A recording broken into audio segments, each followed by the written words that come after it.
Había predicado durante 3 años y medio, y en tan solo una generación, sus enseñanzas transformaron el mundo. Cada uno de los ejércitos que un día marcharon sobre la tierra, todos los navíos que cruzaran los mares y todos los reyes juntos, todos ellos no llegaron a influir tanto en la historia del mundo como la vida de este solo hombre. Ahora, 2000 años más tarde, el número de sus seguidores están por toda la tierra. Son miles de millones, aunque las prácticas cristianas raramente se parecen a las verdaderas enseñanzas de Jesús. Esto ya se había profetizado.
Una mujer, un niño y un dragón. A simple vista pueden parecer los ingredientes de un cuento de terror. En realidad, las escenas que acabas de ver son parte de una profecía verídica e impresionante que fue dada al apóstol Juan hace casi 2000 años. ¿Qué nos dice esta profecía de Apocalipsis 12? ¿Señala algo que sucedió hace miles de años? ¿O describe eventos de un futuro cercano? ¿Y quiénes son la mujer, el dragón y el niño? Acompáñanos al adentrarnos en un mundo que pocos conocen, pero del que todos formamos parte. Apocalipsis, la novia, la bestia y Babilonia.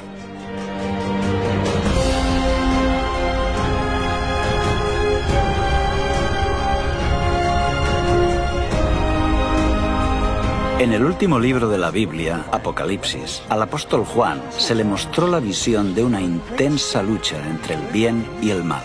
La profecía de una batalla que se ha ido intensificando en las sombras desde el comienzo del mundo. Los secretos detrás de esta profecía han estado envueltos en misterio durante siglos, comenzando con los reinos y gobernantes durante la historia del mundo, hasta los hombres y mujeres que se levantaron para luchar por aquello en lo que creían. Esta es la historia del cristianismo, la búsqueda de la verdad y el pilar que sustenta la fe de millones de personas. Apareció en el cielo una gran señal, una mujer vestida del sol con la luna debajo de sus pies y sobre su cabeza una corona de 12 estrellas. Y estando encinta, clamaba con dolores de parto en la angustia del alumbramiento. Y el dragón se paró frente a la mujer que estaba por dar a luz, a fin de devorar a su hijo tan pronto como naciese. Muchos eruditos bíblicos e historiadores han estudiado esta profecía a lo largo de los años y concuerdan en que la profecía de Apocalipsis 12 apunta a un evento conocido como la matanza de los inocentes, que se produjo en Judea en el siglo I. Unas décadas antes del nacimiento de Jesús, el Imperio Romano había conquistado todo el mundo mediterráneo, incluyendo Judea. Durante la dominación romana hubo diferentes gobernadores en la región. 20 años antes de que Jesús naciera, en Judea gobierna el rey Herodes, un rey vasallo de Roma. Tenemos documentos fuera de la Biblia que indican que era muy cruel. Mató incluso a sus propios hijos. Era tan despiadado que jamás desearías tenerle en tu contra. Herodes se quedó muy preocupado cuando una pequeña delegación de sabios de Oriente llegan a Jerusalén anunciando que buscaban al recién nacido rey de los judíos. ¿Por qué se preocupó por eso? Porque él ostentaba el título. Era él a quien el imperio había otorgado el título de rey de los judíos. Y le preguntó a sus astrólogos cuándo podía haber nacido el niño. Determinaron que no habrían pasado más de 2 años, quizá menos. Los fariseos y los saduceos le indican exactamente dónde debía nacer el niño. Le dicen que debía nacer en Belén y tuvo miedo de perder su trono. Es por eso que se enciende su ira contra el niño y envía soldados para que maten a Jesús.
La Biblia nos cuenta que esta barbarie fue inspirada por algo más que la envidia de un rey anciano y tirano.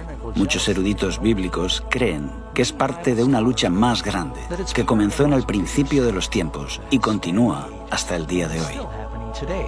Para poder desvelar los secretos de esta profecía, necesitamos primero identificar a los protagonistas, la mujer, el niño y el dragón. El texto dice, apareció en el cielo una gran señal, una mujer vestida del sol, con la luna bajo sus pies y sobre su cabeza una corona de 12 estrellas. Miremos de cerca a la mujer. Sabemos que es el símbolo de alguien o algo. ¿Nos dice la Biblia lo que esta mujer representa? Maridos, amad a vuestras mujeres, así como Cristo amó a la Iglesia y se entregó a sí mismo por ella. Con este texto concluimos que la Iglesia es la novia de Cristo, pero no es solo la novia de Cristo, sino que en cierto sentido, puesto que un hombre no odia a su propia carne, la Iglesia es el cuerpo de Jesús. En la Escritura, la Iglesia está representada claramente por una mujer. La mujer representa el pueblo de Dios. Esto lo vemos en el Antiguo Testamento y en el Nuevo. Jesús es del pueblo de Israel y después la Iglesia crece como algo que Jesús establece. Lo más importante es que esta mujer está a punto de dar a luz a un varón muy especial. ¿Quién es este niño? Tenemos algunas pistas. La primera es que gobierna con vara de hierro sobre las naciones. Esta es una referencia al Antiguo Testamento, donde se describe a Dios como el que gobierna sobre las naciones con vara de hierro. Después dice que es llevado al cielo. ¿Y quién es llevado al cielo? Él es el Rey de Reyes y Señor de Señores. Estas dos características señalan, sin lugar a dudas, que se trata de Jesús. Ahora vamos a ver quién es el enemigo en esta profecía: el dragón. También apareció otra señal en el cielo. He aquí un gran dragón escarlata. No necesitamos elucubrar acerca de quién es el dragón. La Biblia nos lo dice. El dragón es el diablo.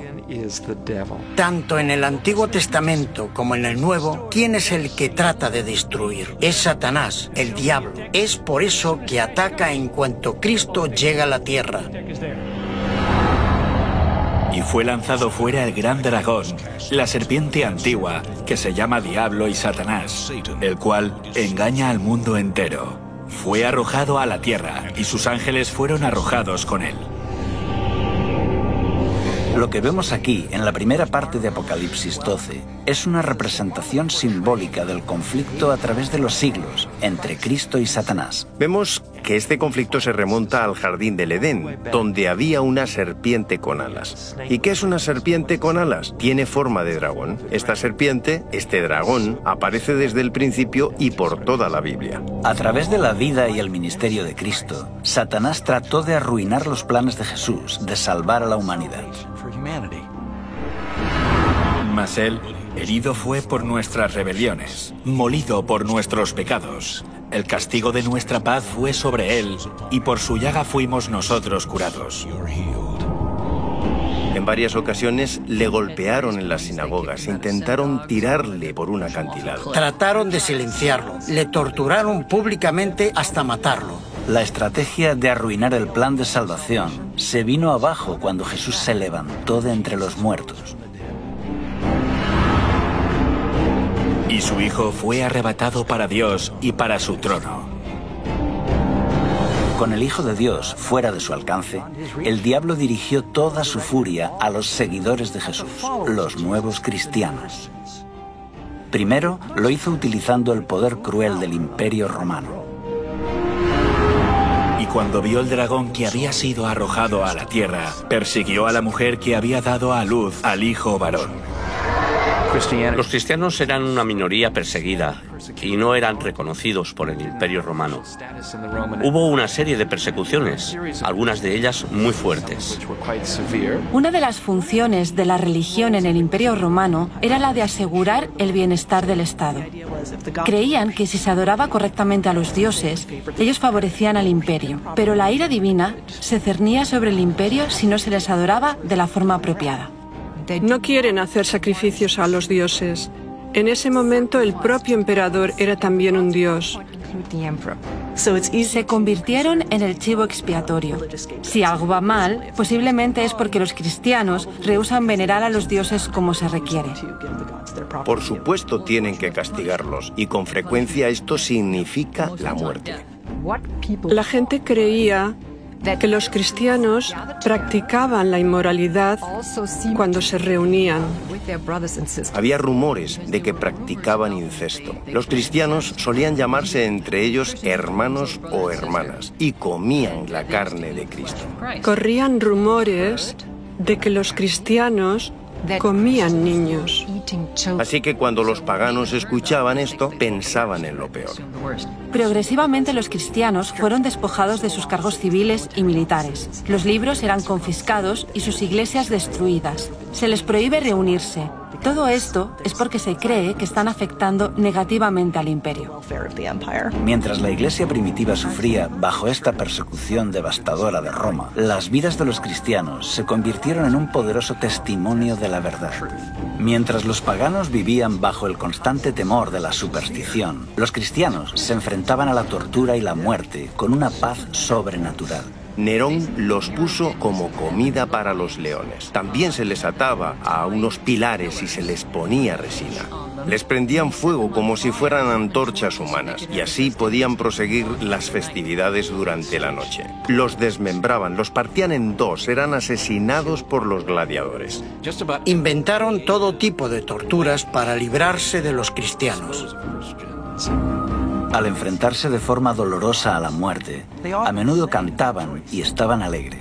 Mientras miles de cristianos pagaban la pena máxima por su fe, sus oraciones y su sangre eran como semillas para que otros se convirtieran. Las personas estaban tan impresionadas con sus muertes que la reacción inmediata fue: yo también. Así que los cristianos se propagaban como la pólvora. Cuantos más morían, mayor número defendía la fe.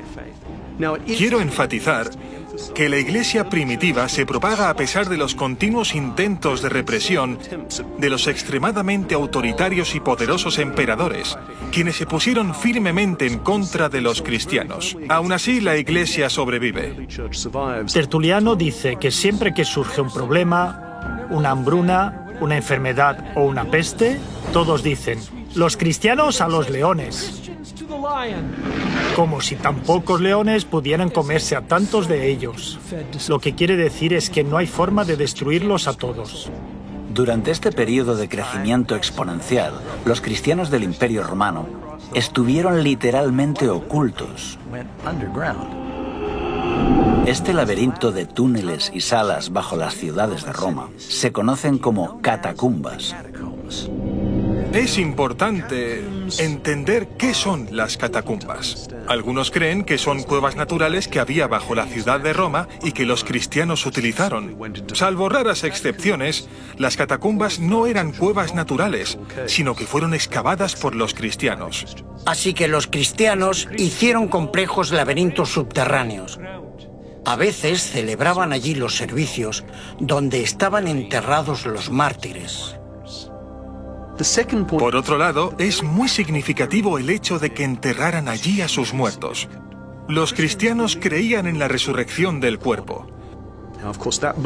Esta creencia cambió con el paso de los siglos, pero sabemos que los primeros cristianos creían que su cuerpo sería resucitado.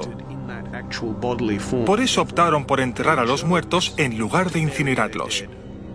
Así que, si se les veía enterrando a los muertos, sobre todo durante las intensas oleadas de persecución, era como decirle a la policía que viniera a investigarme porque puedo ser un cristiano. En el año 306 llega al poder un nuevo emperador y la situación de pronto cambió. Constantino el Grande fue un líder militar y un político astuto. Constantino tuvo que enfrentarse a una serie de guerras civiles para poder convertirse en emperador.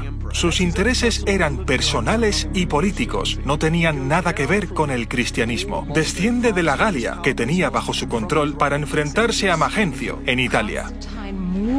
Constantino viene del norte hacia el sur, a Italia, haciendo un largo recorrido. Mientras marchaba con su ejército, una noche tuvo un sueño donde Dios vino a él y le dijo: te convertirás en cristiano, pondrás este símbolo en tu escudo y vencerás. Poco después tuvo una visión. La historia relata que fue vista tanto por Constantino como por su ejército. Levantó su vista hacia el sol y vio una cruz llena de luz y escrito en griego: en tu túnica. Bajo este signo vencerás. La historia de que había tenido este sueño aparece en una etapa relativamente temprana. Es descrito por Eusebio. Se encuentra en diferentes fuentes con diferentes versiones, pero parece que Constantino sí que dijo: he tenido este encuentro divino y un ángel me ha dicho que gracias a la señal de la cruz venceré. Constantino mandó pintar los escudos de sus tropas con el símbolo cristiano.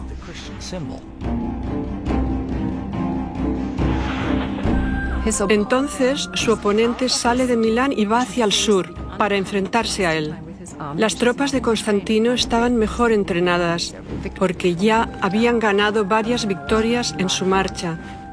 Su oponente cruza el río en el puente de Milvio. Constantino y su ejército están delante de él y detrás de él el río. No es una buena situación, porque si no vences al enemigo no tienes dónde retirarte. Así Magencio fue derrotado. Constantino aún no era cristiano, pero cree que el Dios cristiano le ha dado la victoria. El Dios cristiano es más poderoso que ningún otro Dios. Constantino hizo que el símbolo del cristianismo se integrara en el imperio. Luchó bajo ese símbolo y ganó. Como buen emperador romano pensaría, tengo el símbolo, estoy en el camino correcto. Si tú eras un pagano o estabas confuso en cuanto a la religión, tienes un conflicto de deidades. ¿Cuál quedará por encima de las otras? El Dios cristiano. Puedes sacar tus propias conclusiones. Gradualmente cambió el sentido nacional contra el cristianismo. Durante el reinado de Constantino, los cristianos pasaron de ser una secta perseguida a detentar abiertamente posiciones de influencia en los tribunales y en los palacios de reyes y gobernadores. Ahora, una gran parte de las élites y de la clase dirigente se convierten automáticamente en los obispos locales. Se convirtieron al cristianismo. No fue tan difícil, porque la mayoría ya creía en una divinidad suprema. Ahora es más fácil hacer una carrera militar o en la administración pública imperial si eres cristiano. Porque todos los que ostentan el poder son cristianos. Si querías escalar en la jerarquía, ya sea en el ejército, el gobierno civil o en los tribunales, te hacías cristiano. El edicto de tolerancia de Constantino lo hace muy atractivo. Constantino puede proclamar su título de El Grande, ya que cambió la historia del mundo e hizo que el cristianismo, que hasta entonces había sufrido sangrientas persecuciones, se convirtiera en la religión del Estado. Y como todos en el Imperio Romano entraban a formar parte de la Iglesia cristiana, traían con ellos muchas de sus antiguas creencias y prácticas paganas. Ahora que el cristianismo había alcanzado la legalidad, un amplio número de miembros de las élites lo ven muy atractivo en las siguientes generaciones. La población cristiana aumenta un 10%, luego un 15%, un 25%, pero sobre todo aumenta en las élites. Este es el verdadero cambio. Es ahí cuando el cristianismo se convierte en lo que es hoy. Porque ahora la clase dirigente es cristiana. Con el tiempo, los líderes de la Iglesia comenzaron a vestir sotanas majestuosas y a realizar ceremonias extravagantes que habían formado parte de las religiones paganas. En lugar de los sencillos mandatos de Dios, comenzaron a enseñar supersticiones y tradiciones humanas. Ahora, en lugar de que la Iglesia cristiana convirtiera al mundo pagano, los paganos estaban convirtiendo a la Iglesia. Imaginemos la Iglesia del siglo I como un tren en marcha. El Nuevo Testamento nos describe cómo era la Iglesia. Esa Iglesia entró en un túnel largo y oscuro en los siglos II al IV. Cuando este tren de la Iglesia salió de este largo y oscuro túnel, era tan diferente del tren que entró que uno se pregunta, ¿qué le ha pasado?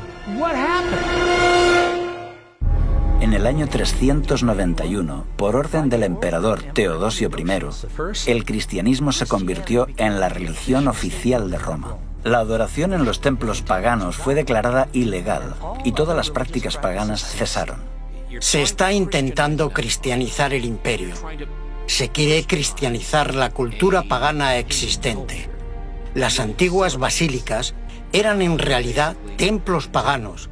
Simplemente ponían una cruz encima y pintaban escenas de santos, héroes y mártires bíblicos. Los cristianos estaban determinados a apoderarse de los templos paganos. Un líder notable de la Iglesia escribe sobre esto en un tratado que ha llegado a nosotros. Refuta los ataques de los paganos en contra del cristianismo. En su argumentación dice, los lugares de culto paganos ahora son lugares de adoración cristianos. Nos hemos apoderado de ellos, los hemos limpiado de la idolatría, los hemos santificado y ahora son lugares donde se adora al único Dios verdadero. ¿Acaso hay otra evidencia más clara que diga que vuestra religión es falsa? ¿Dónde están vuestros dioses que permiten que esto ocurra? En realidad, los cristianos, muchas veces de forma deliberada, tenían la estrategia de acaparar no solo los lugares de culto, sino también los rituales o ideas. Creían que absorbiéndolos avanzarían en la difusión del cristianismo. Lo que no sabemos es hasta qué punto se replantearon esta estrategia y se preguntaron, bueno, ¿hasta qué punto es correcto hacer esto? ¿Y por qué estamos aceptando creencias de otras religiones? La velocidad con que la iglesia primitiva cayó en la apostasía te deja atónito. Aunque millones de paganos fácilmente se unían a la iglesia, se resistían a abandonar sus ídolos. Los romanos y los griegos estaban tan acostumbrados a estar rodeados por los símbolos de sus deidades que siguieron haciendo lo mismo dentro del cristianismo. Muchos nuevos conversos renombraron a sus antiguos dioses con nombres cristianos. Por ejemplo, Pablo, María, Pedro. La estatua de Júpiter se convirtió en Pedro. Tiene un disco solar sobre su cabeza, que indica que en realidad no es Pedro, sino una estatua pagana renombrada. En lugar de Rómulo y Remo, ¿eh? ¿Por qué no mártires? Los grandes mártires, Cosme y Damián, ¿no? Las representaciones de Isis, que aunque Grecia la había asimilado como propia, en realidad era una diosa egipcia, se convierte en la representación de María con su hijo. Ya existía la tradición de representar una madre con su hijo. Está, por ejemplo, en el mitraísmo, en Babilonia, en la antigua Persia. Parece que María adquirió algunas de las atribuciones de otras diosas. Tiene una túnica azul oscuro y está encima de una media luna. Es la madre de todos los dioses. Isis lleva en sus brazos a su hijo Horus. Esta imagen recibe un nuevo nombre, el de María con el niño Jesús. El dios Hermes se convierte en la representación de Cristo como el buen pastor. Asclepio es la imagen que sirve de modelo para muchas representaciones de Jesús. Un dios joven y vibrante, con el pelo rizado y barba corta. Pronto las estatuas de los santos y de Jesús comenzaron a adornar las iglesias. A pesar de que Dios prohíbe claramente esta práctica en los 10 mandamientos, la gente continúa venerando y rezando a estos ídolos. No te harás imágenes, ni ninguna semejanza de lo que esté arriba en el cielo, ni abajo en la tierra, ni en las aguas debajo de la tierra. No te inclinarás a ellas, ni las honrarás.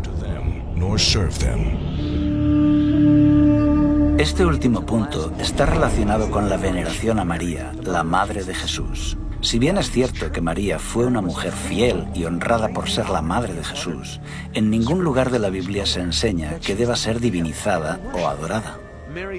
María siempre fue muy importante en la historia antigua de la cristiandad, pero en la Edad Media fue elevada a un rango de semidiosa.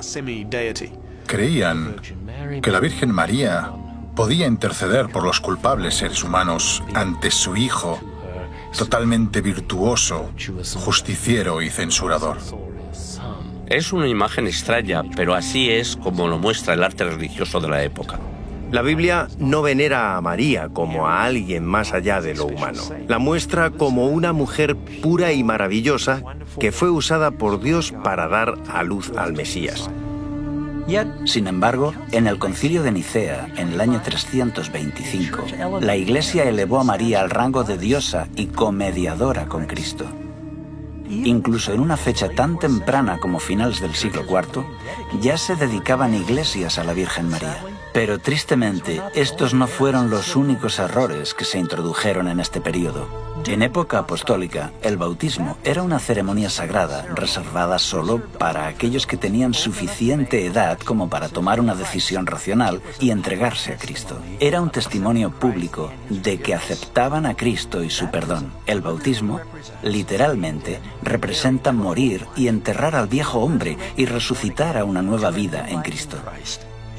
Con el transcurso de los siglos, el bautismo se ve más como un rito de iniciación al cristianismo. Comienza en las primeras etapas de la vida, al final de la infancia o cerca de la adolescencia, cuando estás realmente listo para hacer un compromiso de fe. La ceremonia del bautismo se realizaba en un lago o en un río, donde la persona puede ser totalmente sumergida, lo que representa que queda completamente limpio de sus pecados. La práctica del bautismo, poco a poco, fue alterada por la Iglesia. Cientos de años después de Cristo, el bautismo cambió a una fórmula más cómoda.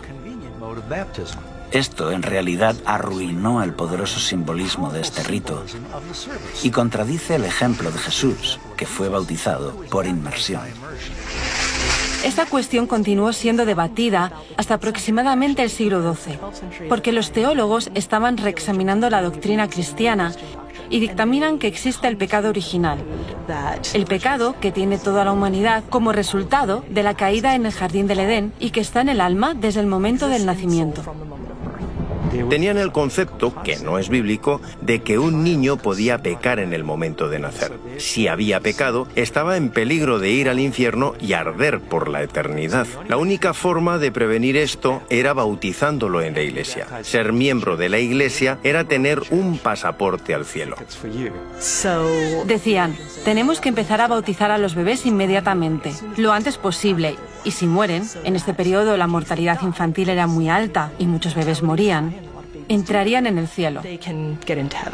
Otra verdad cristiana que fue alterada por la influencia pagana fue la Cena del Señor. Jesús instituyó el servicio de comunión, algunos lo llaman Eucaristía, para ser una ceremonia hermosa pero sencilla, donde sus seguidores bebían vino sin fermentar y pan sin levadura. Estos eran símbolos del cuerpo y la sangre sin pecado de Jesús, para que los creyentes recordaran su sacrificio y sus enseñanzas.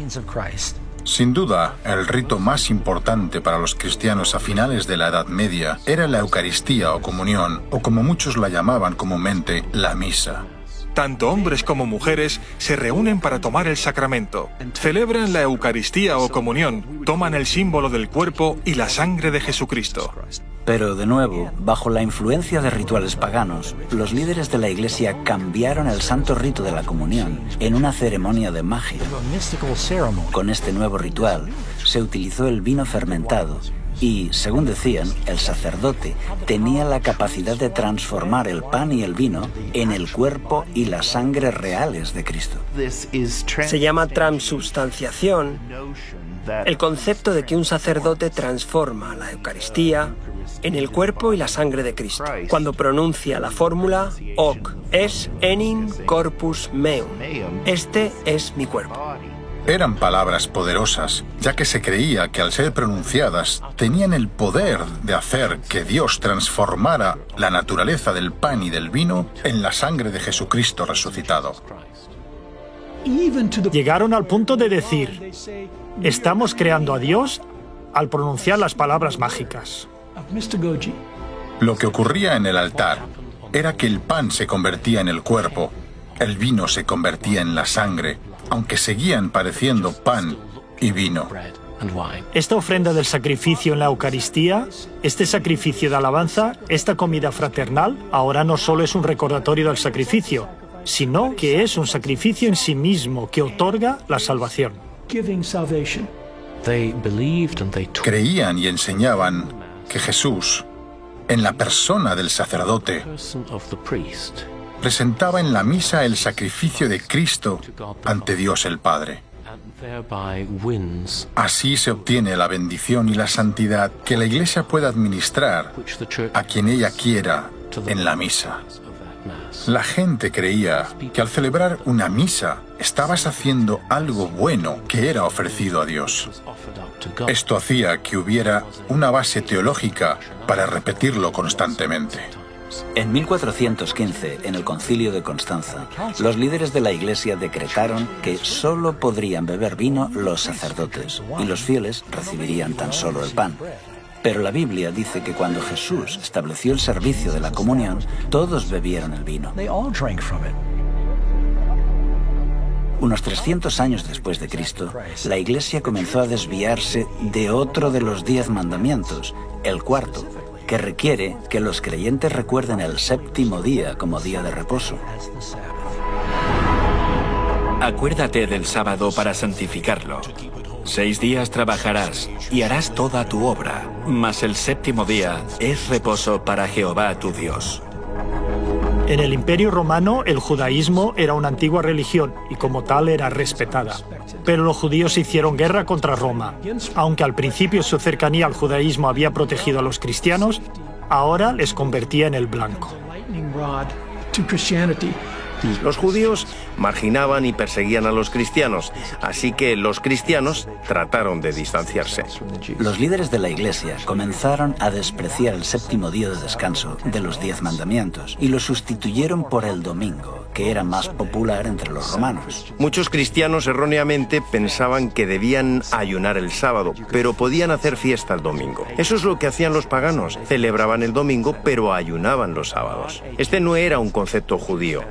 Los judíos ayunaban el viernes y celebraban el sábado, pero algunos cristianos creían lo contrario.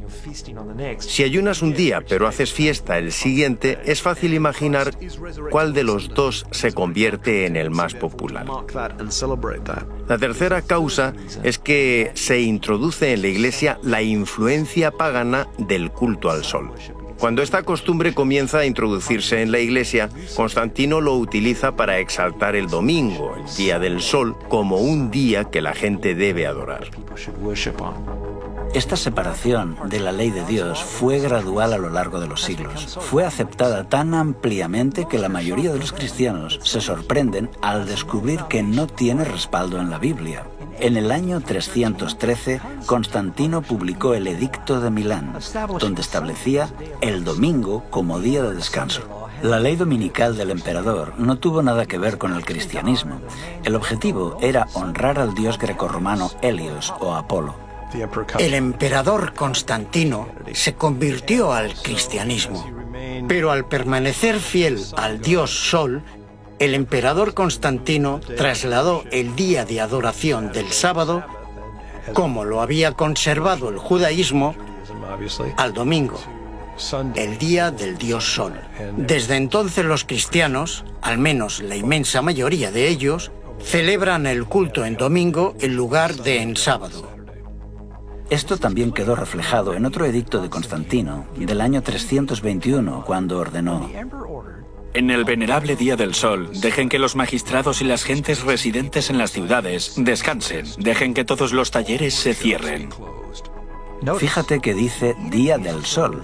Además, está documentado que Constantino el Grande hizo una ley para todo el imperio, decretando que debía guardarse el domingo como día de descanso.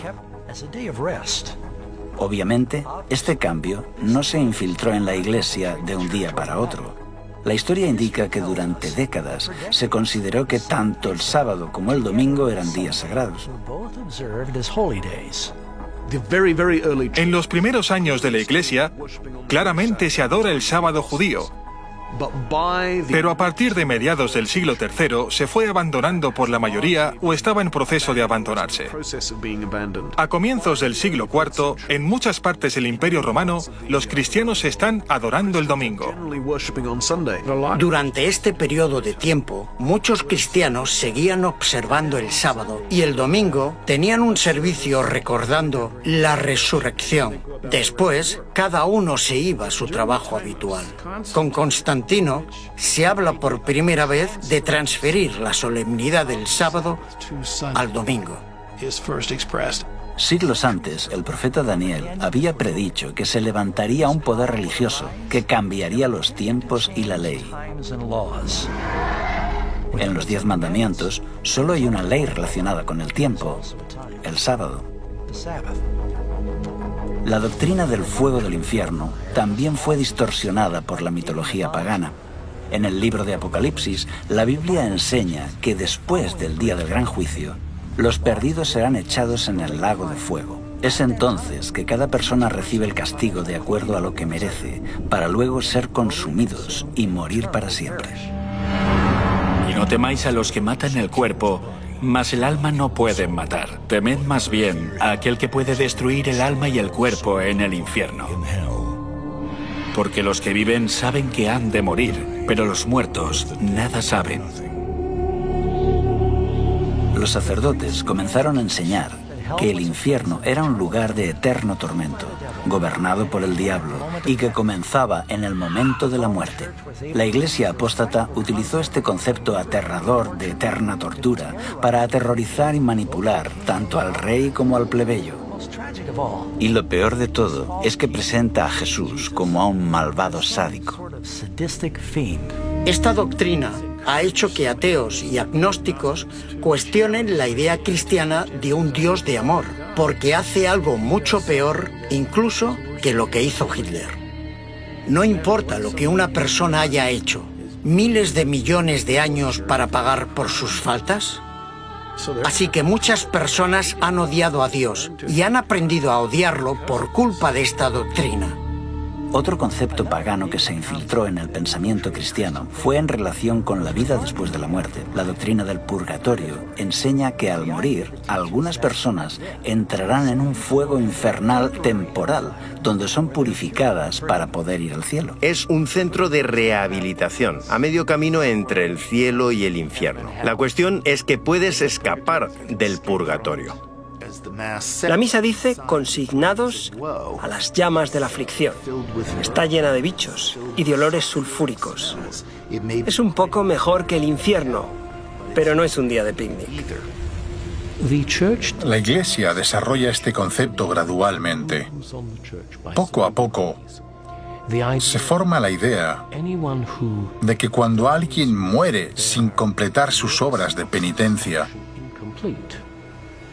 tendrá que pagarlas en algún lugar de sufrimiento post-mortem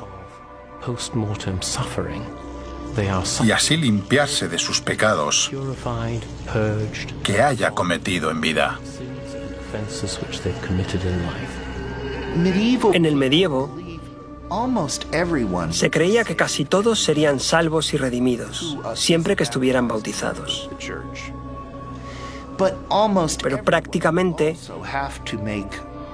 todos tendrían que hacer penitencia en el purgatorio por los pecados que habían cometido y que no habían confesado. Así que el objetivo era reducir el tiempo de estancia en el purgatorio.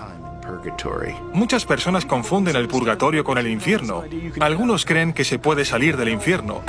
No puedes. Si vas al infierno, no puedes salir de él. Si eres muy malvado, estás perdido. La maldad está dentro de la mayoría de nosotros, así que ¿cómo podemos ser aptos para el cielo?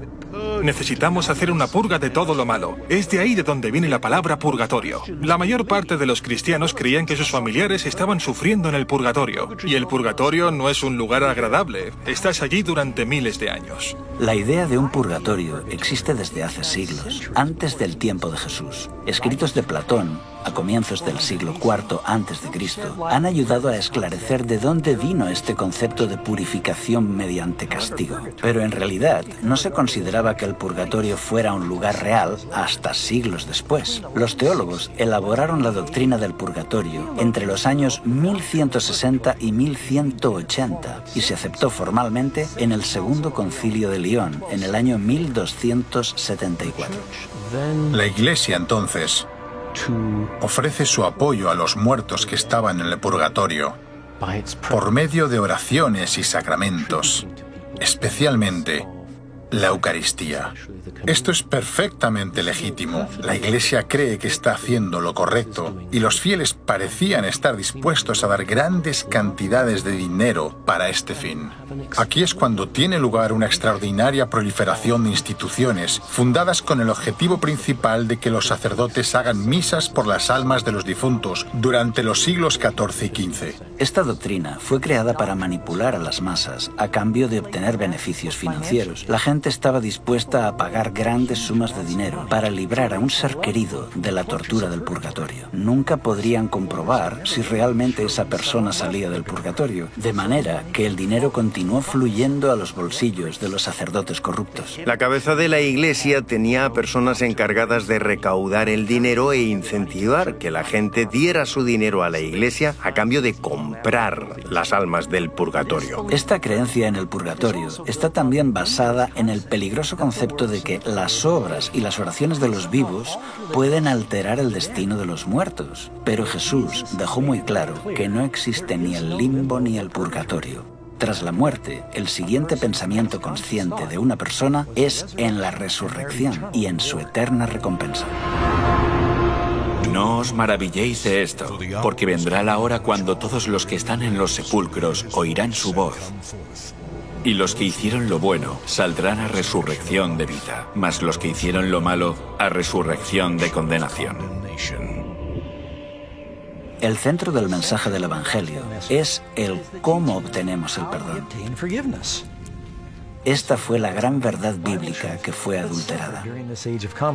Se enseñó que si una persona deseaba ser perdonado, primero debía confesar sus pecados a un sacerdote. A esto se le llama el sacramento de la penitencia, más conocido como confesión. Así que para compensar nuestra falta de bondad y nuestras acciones equivocadas, tanto el pueblo como el clero, todos debemos confesar nuestros pecados a un sacerdote. Se debe hacer al menos una vez al año, aunque preferiblemente con mayor frecuencia. Esta práctica tiene varios puntos conflictivos. En primer lugar, esto no se enseña en ninguna parte de la Biblia. Por otra parte, un mortal toma el lugar de Cristo. Y por último, se impide que Dios pueda comunicarse con las personas directamente. Además, coloca al sacerdote en un compromiso, ya que se entera de las malas acciones de sus feligreses. Cuando en la Edad Media una persona iba a un sacerdote a confesar un pecado, había tres fases. En primer lugar, la persona se confiesa. Luego el sacerdote asegura que la persona está absuelta. El pecado se ha ido. Por último, como ha violado las leyes de la Iglesia y las enseñanzas de Cristo, tiene que hacer una obra de penitencia en compensación al pecado cometido. La Biblia enseña que la humanidad no puede hacer nada para salvarse. Es por esto que Jesús vino. Las Escrituras enseñan que la salvación depende enteramente de nuestra confianza en la gracia y en la misericordia de Dios, que no merecemos. Es un gran regalo que no puede ser obtenido por nuestros esfuerzos ni buenas obras. Incluso nuestra obediencia es el resultado del don de la gracia. La doctrina del Nuevo Testamento de la salvación por la fe es hoy ampliamente comprendida y aceptada, pero en la época oscura de la Edad Media era fácil convencer a las masas analfabetas de que tenían que realizar obras para ganar el favor de Dios. Les decían que para que un pecador tuviera la esperanza de apaciguar a Dios, debía pagar grandes sumas de dinero, realizar dolorosas obras de penitencia y una agotadora peregrinación. Esto también incluye la necesidad de recitar oraciones repetitivas como un requisito para obtener el perdón. 40 Ave Marías, 10 Padre Nuestros, poner una moneda en la colecta. En las religiones paganas del mundo, la idea de oraciones o cantos repetitivos no es nueva. Se creía que se podía apaciguar a los dioses con el constante eco de las oraciones o usando palabras mágicas especiales. Jesús claramente nos previno en contra de esa forma de oración. Y orando, no uséis vanas repeticiones como los gentiles, que piensan que por su palabrería serán oídos. Los líderes corruptos de la Iglesia sabían que para mantener su poder sobre el pueblo, necesitaban separarlos de la Biblia, que era lo único que pondría en evidencia sus engaños. Al principio la Biblia no fue apartada de la gente, era accesible. Pero con el tiempo, las personas comenzaron a darse cuenta de las contradicciones y desafiaron al clero. Por eso les convenía que la Biblia no fuera accesible al pueblo llano. Solo los sacerdotes podían interpretar las escrituras porque mezclaban la Biblia con la tradición. Así que la tradición era la norma para interpretar la Biblia y los únicos que entendían esta larga tradición eran los sacerdotes. Ellos podían leer las escrituras, pero la mayor parte de la gente común no. Así se aseguraban que la Biblia se interpretara de forma que armonizara con la tradición.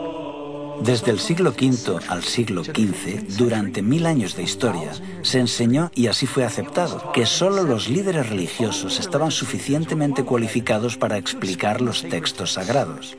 Al hombre común se le dijo que nunca podría comprender las escrituras sin ayuda de un sacerdote. Con este gran engaño, los miembros de la Iglesia quedaron sumergidos en la oscuridad. Mientras tanto, la Iglesia, que antes era un baluarte de la verdad bíblica, ahora era una organización política corrupta, adornada con ceremonias espiritistas. No es de extrañar que este periodo estuviera marcado por el deterioro cultural, económico y espiritual. Es conocido como el oscurantismo. Es trágico ver cómo en tan solo unos siglos la maravillosa luz que había estado brillando por la resplandeciente Iglesia de Cristo se había disipado por tradiciones paganas. Ahora surge una mujer muy diferente para ocupar su lugar. Y vi a una mujer sentada sobre una bestia escarlata llena de nombres de blasfemia, que tenía 7 cabezas y 10 cuernos. Y la mujer estaba vestida de púrpura y escarlata y adornada de oro, de piedras preciosas y de perlas, y tenía en la mano un cáliz de oro, lleno de abominaciones y de la inmundicia de su fornicación, y en su frente un nombre escrito, un misterio: Babilonia la Grande, la madre de las rameras y de las abominaciones de la tierra. Vi a la mujer ebria de la sangre de los santos y de la sangre de los mártires de Jesús. Y cuando la vi, quedé asombrado con gran asombro. En Apocalipsis 17, Juan ve a una mujer y la describe muy diferente a la mujer pura de Apocalipsis 12. ¿Quién es esta ramera sanguinaria? ¿Y qué es la extraña bestia sobre la que está sentada? Si aún no estás sentado, ahora es el momento de que te sientes. Lo que estás a punto de escuchar puede que te resulte impactante. Solo hay un imperio, una iglesia, una institución que encaje con la descripción de esta profecía, la Iglesia Católica Romana. Esto no significa que todas las personas que profesan esta fe sean malas, o que estén perdidos, o que no sean sinceras. Los creyentes católicos son de los más nobles y han hecho muchas cosas buenas a lo largo de la historia. Aquí se trata de una lucha a otros niveles, entre poderes espirituales e instituciones, que combaten contra la verdad de la Biblia. Pero ahora debemos descorrer el velo y ver las evidencias de forma objetiva. En Apocalipsis 17:1 observamos que esta mujer ramera se sienta sobre muchas aguas. Por suerte para nosotros, el ángel nos explica el significado de este símbolo en el versículo 15. También me dijo: las aguas que has visto donde la ramera se sienta son pueblos, muchedumbres, naciones y lenguas. Así que la mujer reina sobre una civilización densamente poblada. Posiblemente has escuchado en alguna ocasión la frase: todos los caminos llevan a Roma. Durante el apogeo de su imperio, los romanos habían construido una red de carreteras de casi 100.000 kilómetros a lo largo y ancho de sus dominios. Mientras el imperio romano se desmoronaba, la Iglesia de Roma ganaba fuerza. La Iglesia Católica se da prisa por llenar el vacío de poder que quedó tras la caída del Imperio Romano. Cuando a mediados del siglo V, Atila, el rey de los hunos, avanza hacia la ciudad de Roma con su ejército, es el Papa, el obispo de Roma, y no el emperador quien sale a detenerlo. El papado está buscando tener la preeminencia, tanto en el terreno político como religioso. La profecía también indica que la mujer está sobre una bestia con 7 cabezas y 10 cuernos. Estos son símbolos. Esta criatura representa claramente al monstruo con 7 cabezas y 10 cuernos que acabamos de ver atacando a la novia de Cristo en el capítulo 12. Y es la misma bestia que todo el mundo está obligado a adorar en el capítulo 13. Entonces, ¿qué representan estas 7 cabezas y 10 cuernos? Las 7 cabezas son 7 montes sobre los cuales se sienta la mujer. Y los 10 cuernos que has visto son 10 reyes. Solo hay una ciudad en el mundo que se asienta sobre 7 colinas, una ciudad grande, y esa ciudad es Roma. Así que no hay lugar a duda de que cuando Juan habla de esta mujer, está hablando de Roma. Aquí se puede ver la relación. 7 cabezas son 7 montes. En Apocalipsis 12, 7 cabezas. En Apocalipsis 13, 7 cabezas de nuevo. Aquí se puede ver la relación. Es dentro de la ciudad de Roma llamada la ciudad de las 7 colinas, donde se ubica hoy el Estado Vaticano. Solo hay una iglesia que también es un país independiente y tiene poder político mundial, el Vaticano. Este país, con la población más pequeña del mundo, se estableció como un estado independiente con 44 hectáreas dentro de la ciudad de Roma. Tras los muros de la ciudad del Vaticano, viven menos de 1000 personas. Viven en este pequeño país gobernado por el Papa, quien tiene poder absoluto, ya que él reúne el poder ejecutivo, legislativo y judicial. Embajadores de todo el mundo se reúnen con el Papa y sus representantes buscando la influencia y la orientación de este poder religioso internacional. Incluso las Naciones Unidas se reunieron para escuchar al Papa. Cuando cayó el Imperio Romano de Occidente, el territorio se dividió en 10 regiones principales. Los 10 cuernos representan a los 10 reyes o reinos en los que se dividió la Roma imperial. Los 10 cuernos describen a Roma, que se divide en 10 reinos más pequeños. El catolicismo, a lo largo de la historia, ha dominado muchos reinos. Vemos que la Iglesia dominó el poder político. La mujer está sobre la bestia. Esto indica que durante muchos siglos ella dominaba. Aquí se ve la unión de la Iglesia y el Estado. Los nombres de blasfemia son otro elemento clave de esta profecía, que apunta directamente a la Iglesia Católica Romana. Nosotros ocupamos en la tierra el lugar del Dios Altísimo.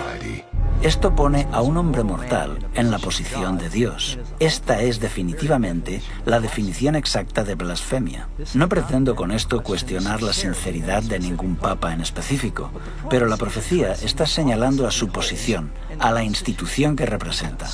La mujer está vestida de colores singulares. Se dice que la mujer tiene colores muy concretos. Ya no viste de blanco. En cambio ahora lleva colores que representan realeza y prostitución.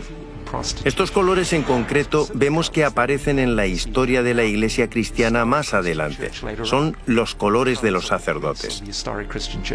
No eran tan solo los colores de los césares romanos, sino que, según la Enciclopedia Católica, el púrpura es el color oficial de los obispos y el escarlata el de los cardenales. Además de los colores púrpura y escarlata, vemos que esta ramera o iglesia corrupta tiene muchas joyas. Cuando uno considera los innumerables tesoros artísticos de oro, plata, perlas, la Iglesia Católica Romana es con diferencia la institución religiosa más rica de la tierra. Todos los años vienen turistas de todo el mundo para ver la deslumbrante opulencia de la Iglesia romana.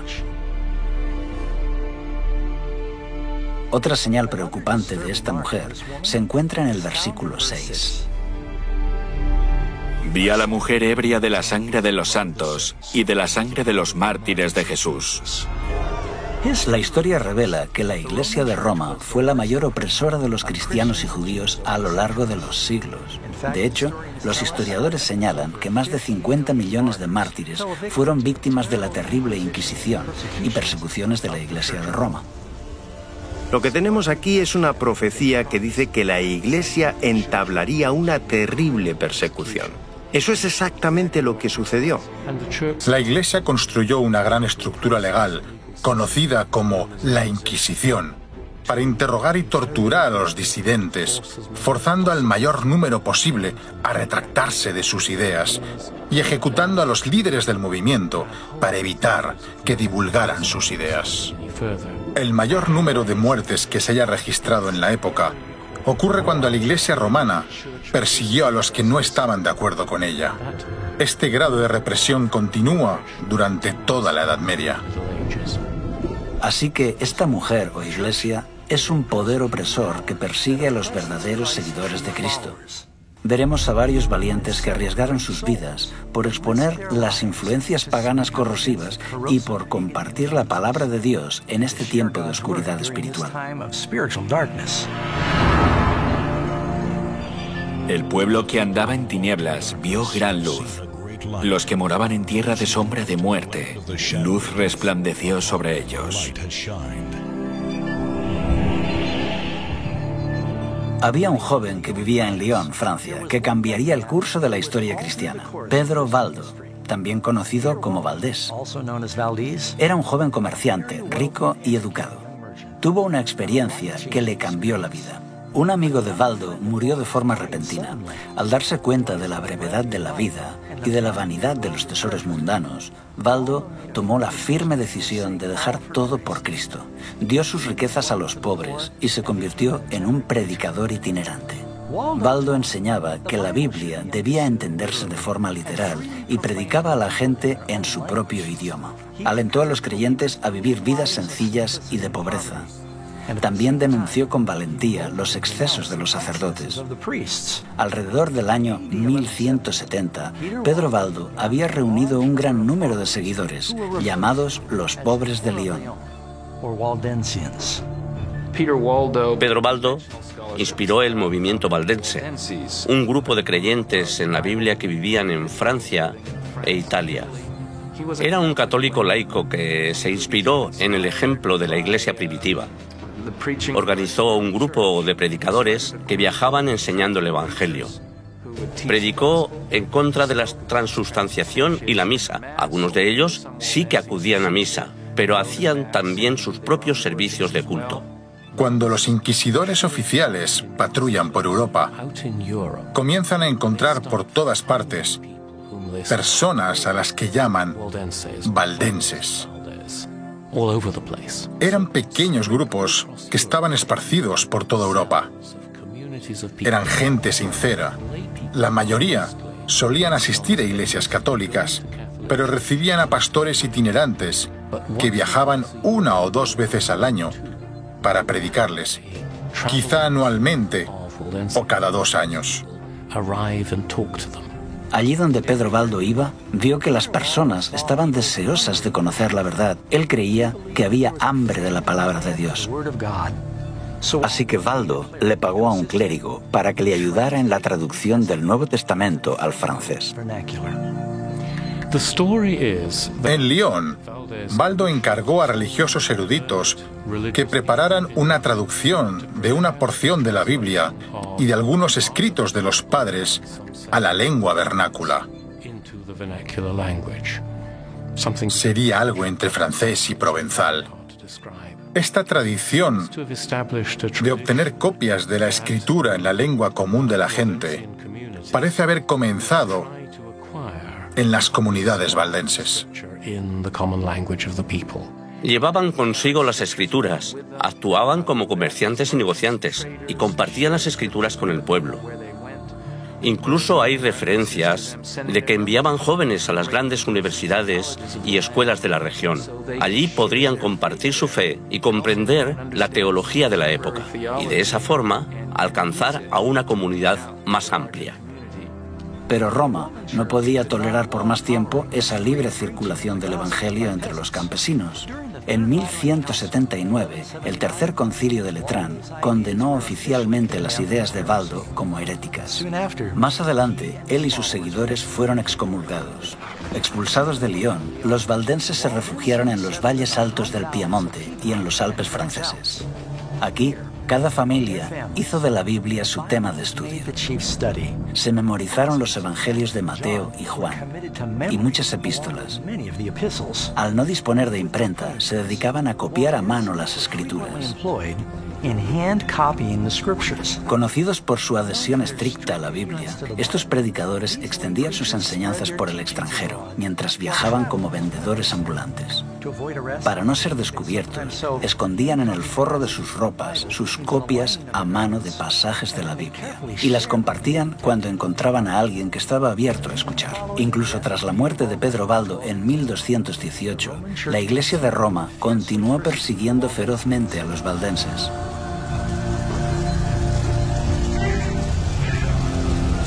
Durante siglos fueron perseguidos y condenados a muerte en diferentes países europeos.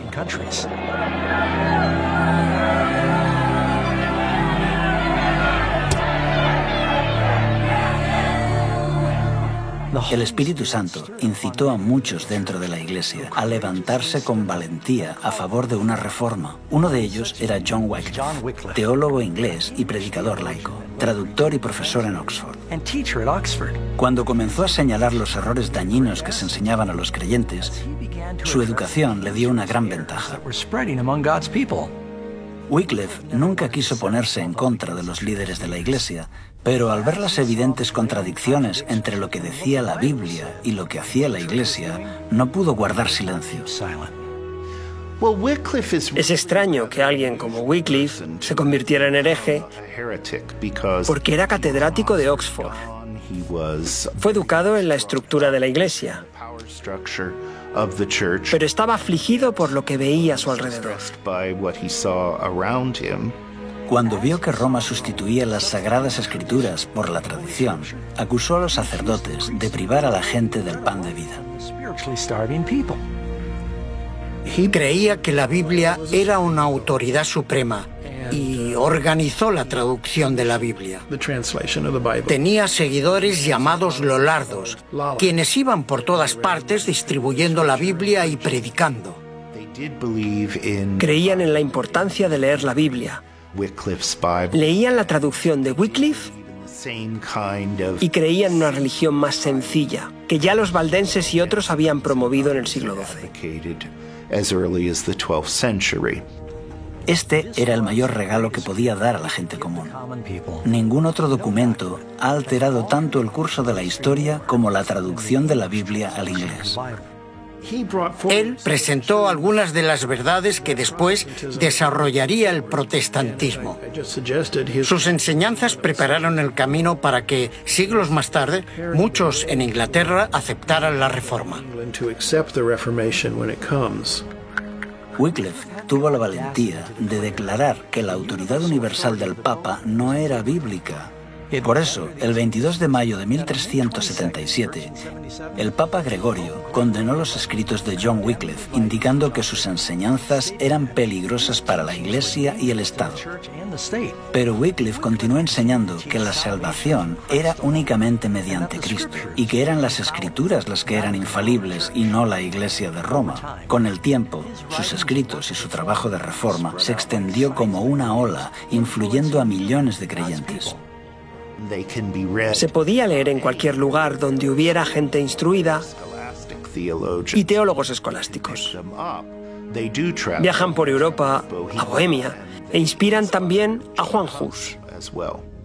Hus comparte con Wycliffe su desacuerdo sobre la transubstanciación, el poder del clero y la riqueza de la Iglesia.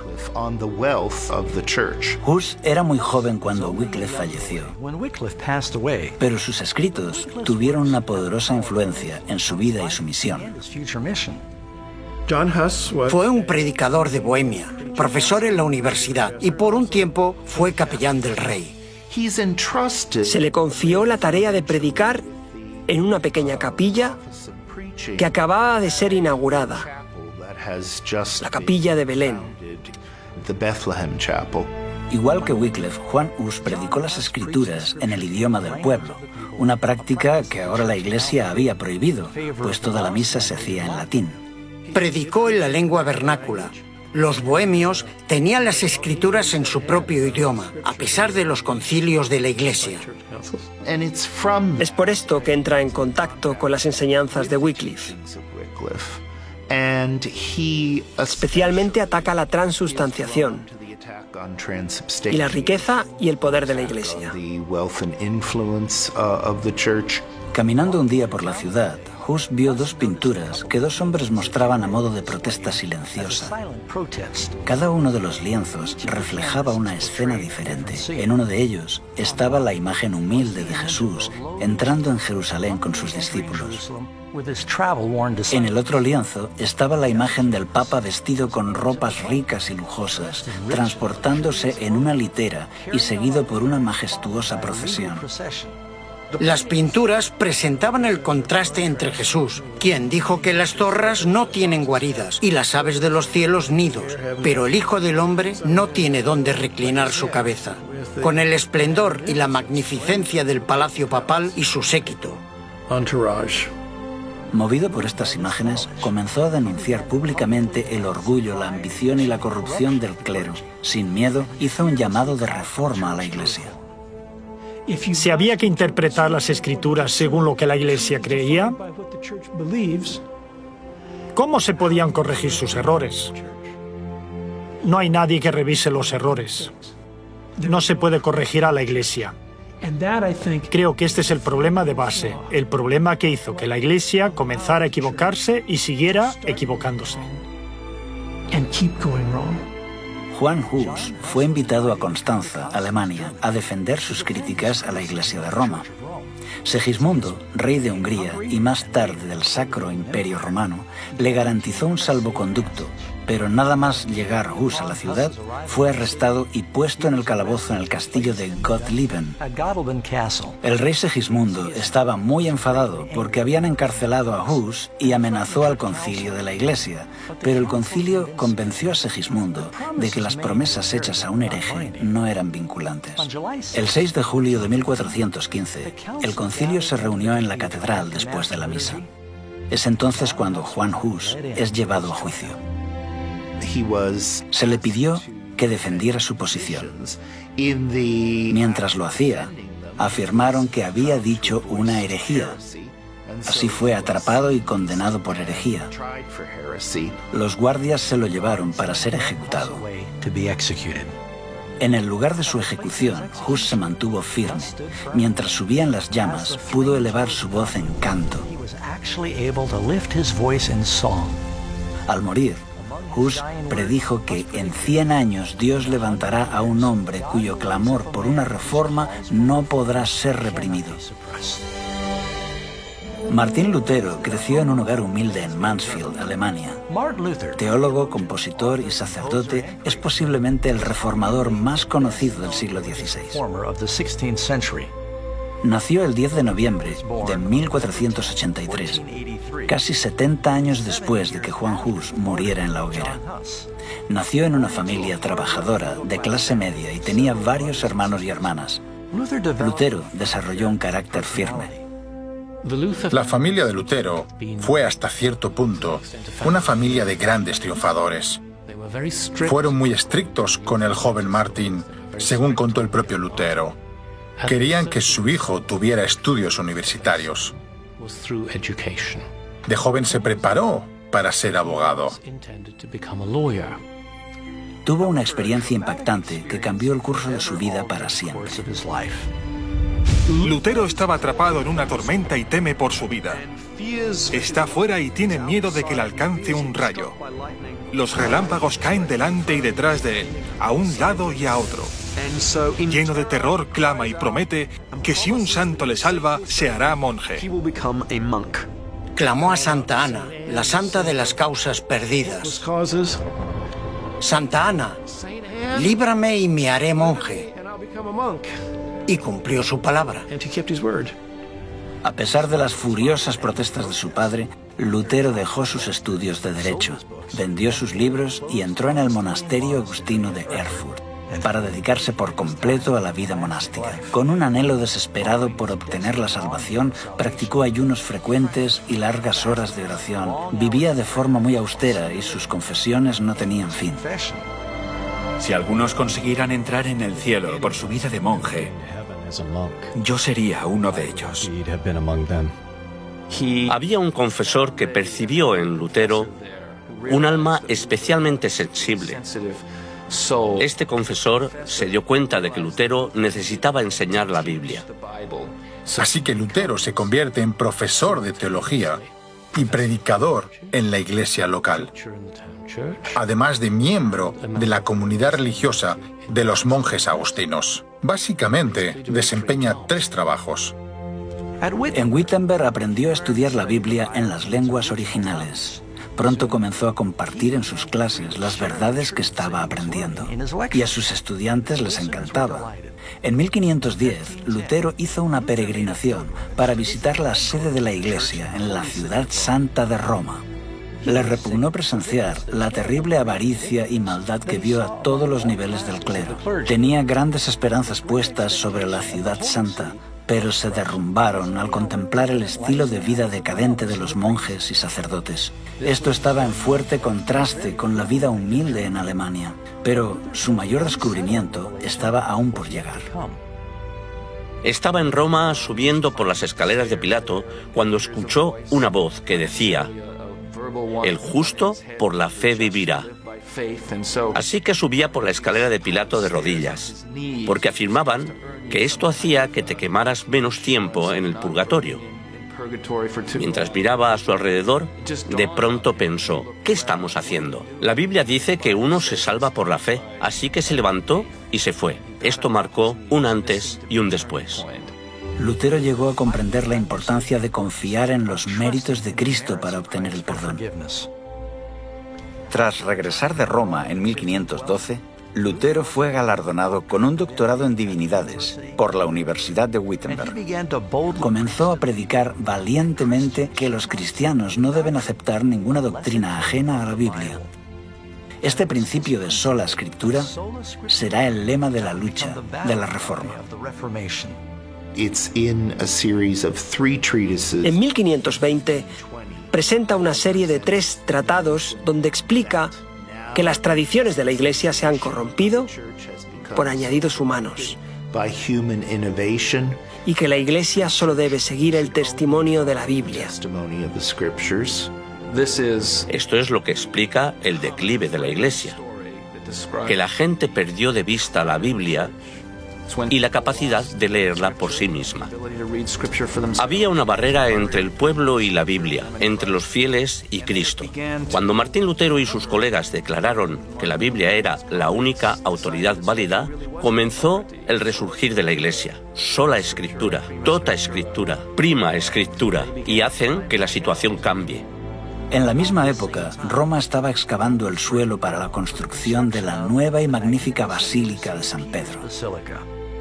La Iglesia envió a Alemania a Johann Tetzel para vender indulgencias con el fin de recaudar los fondos necesarios para la catedral.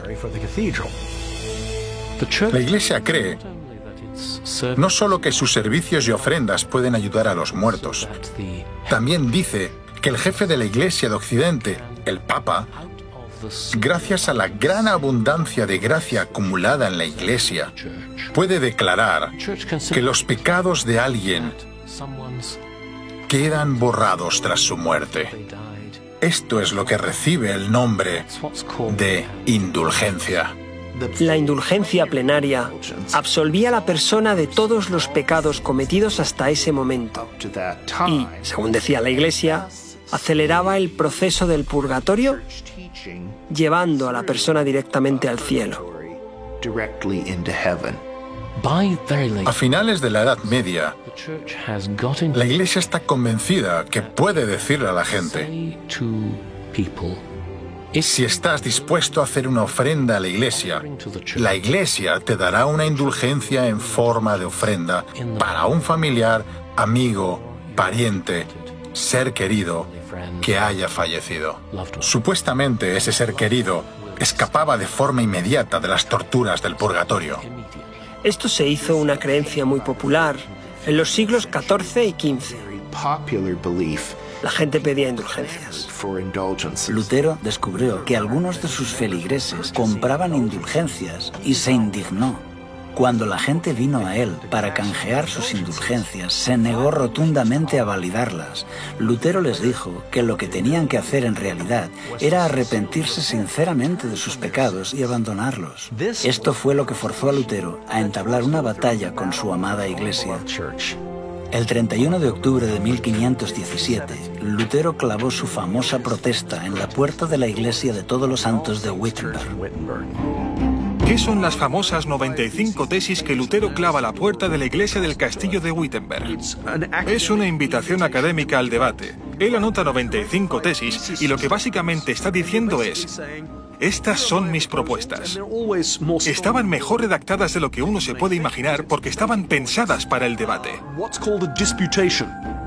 Las 95 tesis eran solo 95 propuestas sobre las que pretende entablar un debate en la universidad. Esta es una práctica habitual en el mundo académico a finales de la Edad Media. Así que Lutero está realizando un ejercicio estrictamente académico. Es como publicar un artículo en una revista académica de la actualidad. Yo mismo, como historiador, no espero que muchas personas lean mi trabajo. Solamente piensas en alcanzar a un círculo muy estrecho. Así que clava sus tesis a la puerta del castillo de Wittenberg, porque tradicionalmente es allí donde se publican las invitaciones al debate. Así que Lutero no esperaba despertar tanto revuelo. Atrajo la atención de mucha gente, incluyendo la del Papa. Lutero no deseaba despertar la hostilidad de la Iglesia. Él cree que las aceptarán. De hecho, si nos remontamos a los padres de la Iglesia, incluyendo a San Agustín, encontramos en sus escritos muchos puntos que concuerdan con lo que Lutero decía. Así que Lutero esperaba que la gente dijera: «Oh, genial, gracias por aclararlo». Tal vez fue un poco ingenuo, pero posiblemente es el resultado de su formación académica. Él no pretendía ni mucho menos empezar un nuevo movimiento. Pero lo que en realidad sucedió es que la Iglesia no aceptó lo que Lutero tenía que decir. Se emitió una bula papal. La bula es un decreto de la Iglesia. En ella se condenaba a Lutero y sus escritos y declaraba que debían ser quemados. La bula fue enviada a Wittenberg, donde en lugar de quemar los escritos de Lutero, Lutero reunió a un gran número de personas y quemó la bula papal. La quema de la bula papal fue un duro golpe. Se había desafiado a Lutero y él había respondido. Lutero dice: «Vale, tú me condenas a mí, pero yo te condeno a ti, porque lo que aquí está en juego es la verdad. Así que, si la Iglesia condena la verdad bíblica, entonces la Iglesia debe ser el anticristo. Es así como él la llama». Claro, cuando llamas a alguien el anticristo, es bastante difícil llegar a un acuerdo. Así que el emperador alemán organizó una audiencia donde acudieron todos los príncipes y sacerdotes importantes. Es la Dieta de Worms. Aquí acudieron representantes de todos los príncipes, nobles y ciudades libres del imperio. Lutero tiene la esperanza de poder debatir. La Iglesia sabe que Lutero es muy elocuente y no van a darle la oportunidad de hacerlo.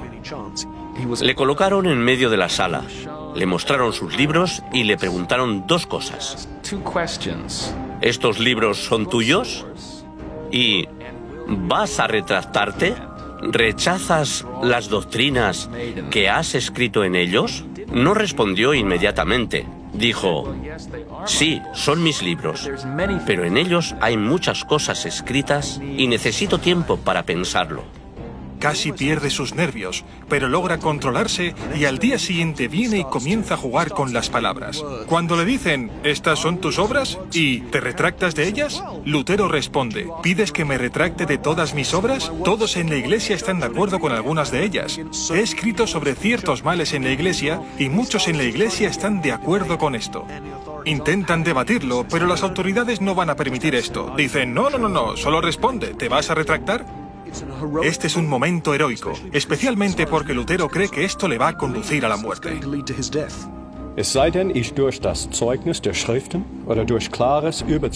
A menos que se me convenza mediante el testimonio de la Biblia o claros argumentos de la razón, pues no creo ni a papas ni concilios. He sabido que muy a menudo han errado y se han contradicho entre sí. Mi conciencia está cautiva de la palabra de Dios. No puedo retractarme y no me retractaré de nada. Pues ir contra la conciencia no es seguro ni correcto. Esta es mi posición. No puedo obrar de otro modo. Que Dios me ampare. Amén. El concilio no pudo decir mucho en respuesta a esto, pero Lutero fue declarado un criminal. Sus escritos fueron prohibidos y ordenaron su detención. El documento decía: queremos que sea arrestado y castigado como un hereje notorio. A Lutero se le había dado un salvoconducto para ir a la dieta de Worms, tal y como se le había dado a Huss para acudir al concilio de Constanza unos 100 años antes. Algunas autoridades instaron al emperador Carlos V a ignorar el salvoconducto, así como Segismundo lo había hecho con el salvoconducto de Huss. Pero Carlos V no quería ser conocido como el segundo emperador que había incumplido un salvoconducto. Cualesquiera que fueran los motivos, Lutero pudo salir de la ciudad y emprendió el camino a casa. Creía que posiblemente alguien lo mataría en el camino, porque había una recompensa por su cabeza.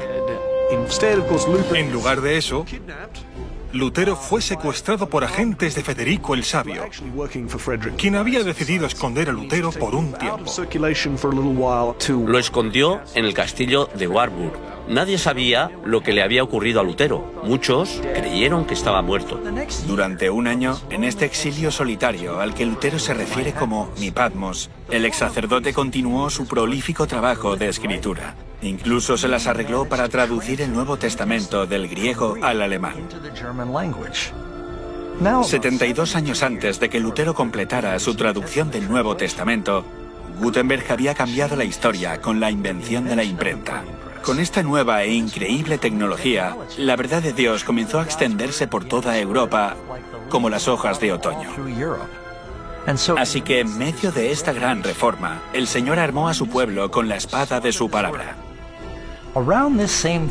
Sobre esta misma época, se levantaron otros grandes campeones de la verdad dentro de la Iglesia de Roma. Entre estos hombres valientes que exhortaban al pueblo para que regresaran a las Escrituras, se encuentra Philip Melanchthon, William Tyndale, Juan Calvino y John Knox, por nombrar solamente algunos de ellos. Al tiempo que los reformadores predicaban y la imprenta trabajaba a toda máquina, el pueblo en masa estudiaba la palabra de Dios. Gradualmente, la luz de la verdad comenzó a romper las cadenas de error y la superstición que habían atado a las personas durante siglos. Como un soplo de aire fresco en primavera, Europa experimentó un renacimiento religioso. Y conoceréis la verdad, y la verdad os hará libres.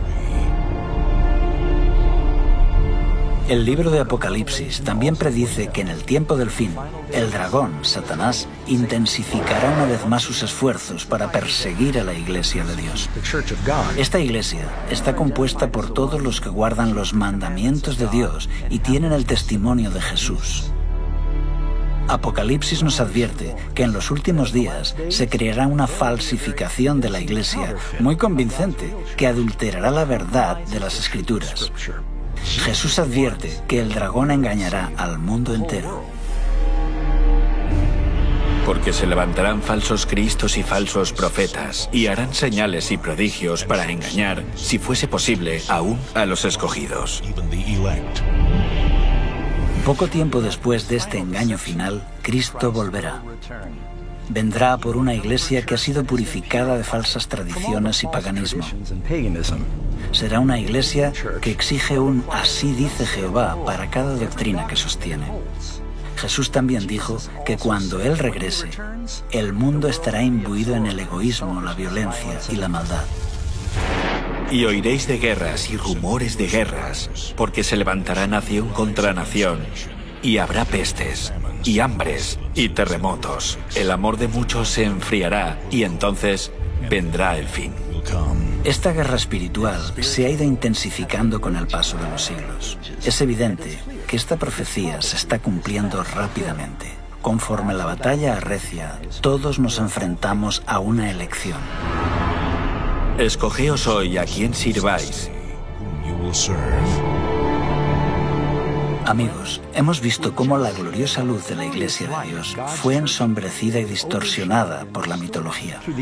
Hemos visto también cómo los primeros cristianos fueron seducidos gradualmente para adoptar rituales paganos y tradiciones en lugar de la verdad bíblica. Pero entonces Dios levantó a hombres y mujeres fieles para resistir a los errores de todo un imperio. Ahora la historia se repite.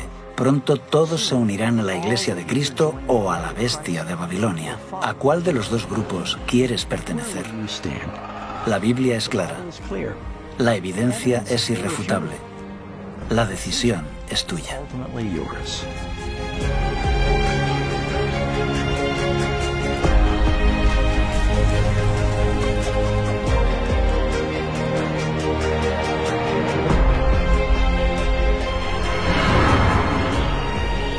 Ciertamente vengo en breve.